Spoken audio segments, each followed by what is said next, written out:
Are you ready to explore this cutting-edge protocol and potentially secure a spot in their upcoming token airdrop? Let's dive into the step-by-step guide.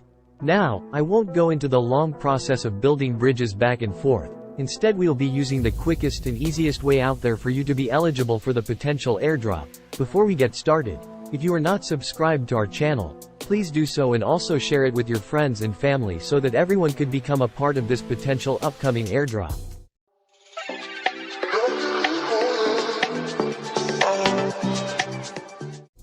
Step 1. Go to your Trust wallet. If you don't have one, then hurry up, get one. Once you have logged in, make sure you have enough Ethereum in your wallet for transaction charges.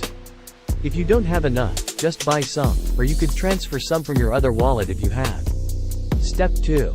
Visit bridge.zkSync.io using your Trust wallet to connect your wallet.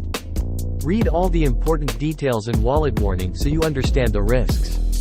Then connect it and bridge your assets to zkSync Era.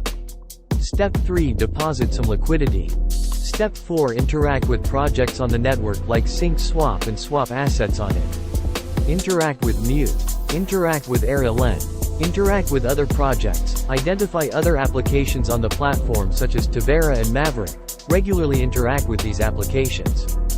Donate to Gitcoin. Identify zkSync projects on Gitcoin. Donate to these projects.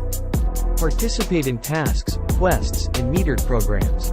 Look out for the programs launched by the zkSync's team and related projects.